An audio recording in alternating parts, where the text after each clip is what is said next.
Hello Nealon, it's Tim Sheeser again, and we're back for part 6, the final part of our super smartphone showdown, in which I've pitted 5 flagship devices corresponding to the top of the line device from each of these manufacturers up against each other. We've been looking at pretty much all of the things, but today we'll be wrapping it up, looking at the conclusion along with some tidbits that I've left out of all the previous ones, like battery life, video playback, music performance and stuff like that.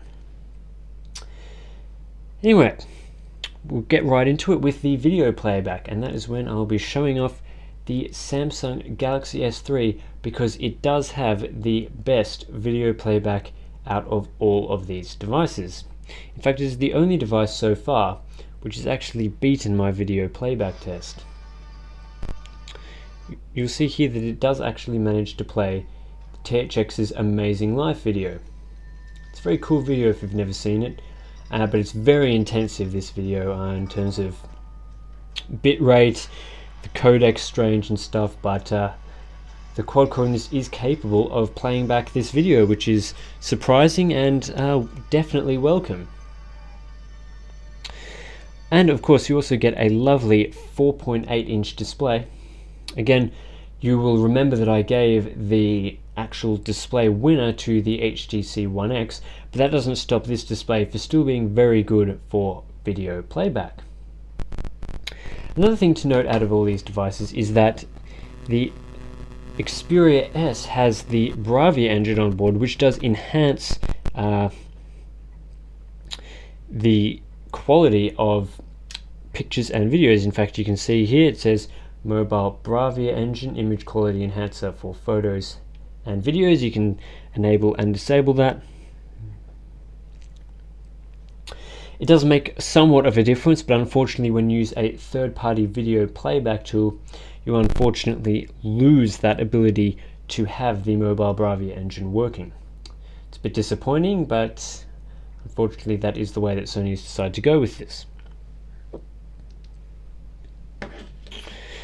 In terms of music playback, the HTC One X has Beats audio.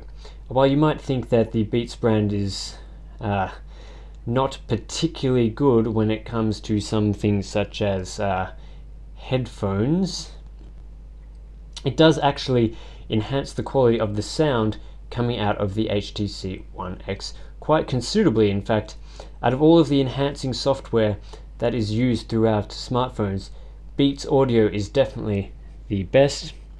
I'm not sure if I have any songs that I can play on here.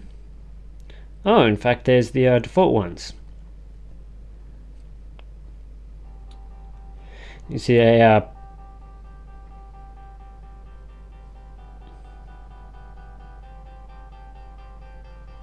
when you have headphones plugged in, unfortunately you can't do it just by playing it through the main speaker, but a pop-down menu comes up and it allows you to select Beats audio.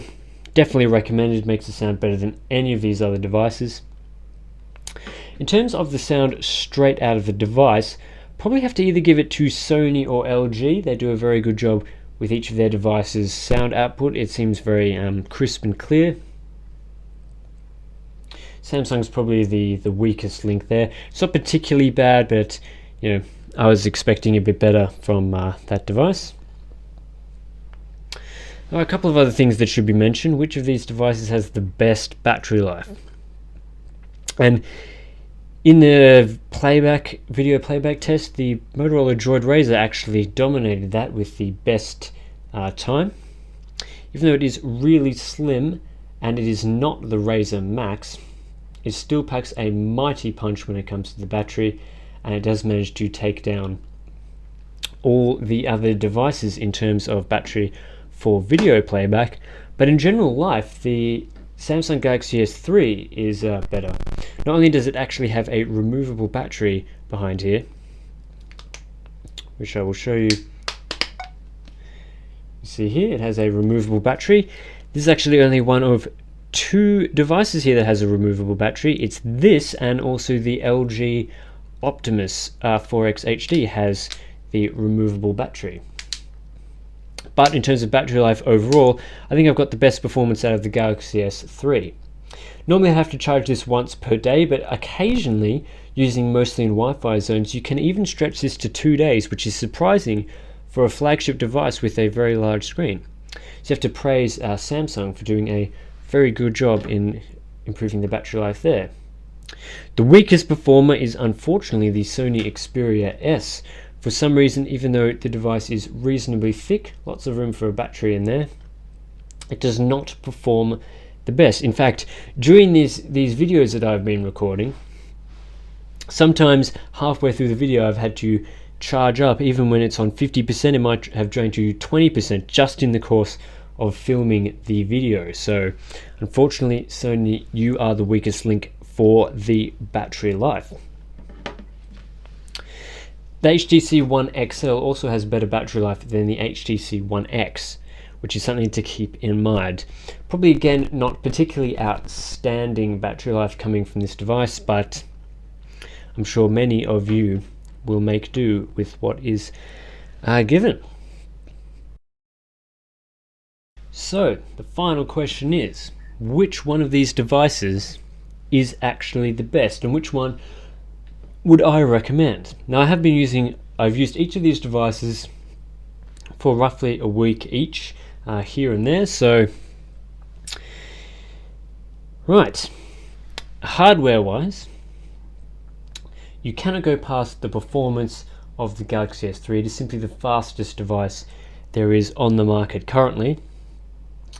But that said, I wouldn't recommend this as the device that I would overall choose, mainly because of the fairly crappy plastic backing that it uses. And I mean, the design isn't overall that great. The software, while it does have a lot of features, it is fairly average.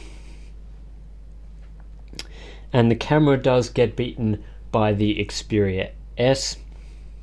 That said, overall, I would have to give this my second place, coming runner-up to the HTC One X. The reason for that is, even though the performance of the Galaxy S3 is very good, the performance of the Tegra 3 in this is also very good. You also get the Tegra Zone games and a whole bunch of other Tegra 3 related things. And to be honest, the performance between these two devices is, well, it's fairly similar, to be honest. So you're not exactly getting a giant downgrade by choosing the One X over the Galaxy S3 in terms of the performance. And that said, the HTC One X has a much better display, and in terms of design, it is much nicer from HTC. They've decided to go with the nice touch polycarbonate on the back. So that is the device that I would give the overall winner. But that said, there are some redeeming qualities about the rest of these three devices in the middle. Usually one or two features. For example, the Sony Xperia S has the best camera out of all of them, coming in at 12 megapixels. You get a dedicated camera button, and the quality is generally outstanding. So if you are a camera and photo taking buff and you don't want a standard point and shoot, you should definitely consider the Xperia S. Second to that, the Galaxy S3 for camera quality. If you need something really, really slim for whatever reason, the Droid Razr is your best option. It also has very good battery life, and if it's even better if you get the Razr Max. The Kevlar feels amazing on the back, and the software, the Android 4.0 software, is probably the best out of all of these devices currently. The LG Optimus 4X HD is a strange device because it's somewhat good, but it falls short in a lot of areas to other devices. For example, the screen is really very good, but the HTC One X's screen is better. And performance-wise, again, Tegra 3, so it's really quite fast, but the Galaxy S3 is better.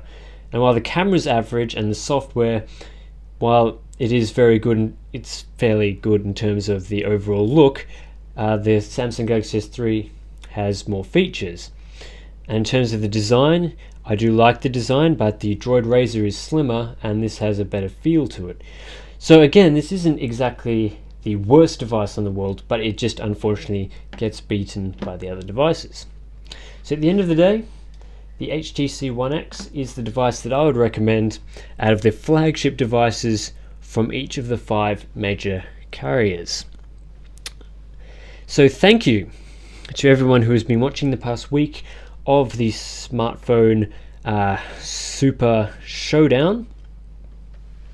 Again, thank you to mobbycity.com.au who supplied me with the LG Optimus 4X HD and the Samsung Galaxy S3. They've been great to me in giving me a lot of my review smartphones, so please check them out if you're in Australia or the UK. They have some great prices and very fast shipping. Thanks to HTC for letting me check out the HTC One XL, which has been the flagship device choice. And thanks to Sony for letting me check out the Sony Xperia S again. And of course, check back on Neowin. We are always doing reviews of smartphones. You can subscribe to our YouTube channel above if you're viewing this on YouTube. You get a lot of great review content, such as video overviews, straight there. And as always, follow us on Twitter at NeoWinFeed, or you can follow me personally at ScorpusV. Links for those will be hopefully in the description below. Anyway, thank you guys, and enjoy the rest of your day. And yeah, look out for the LG Optimus 4X HD review if it hasn't been put up already.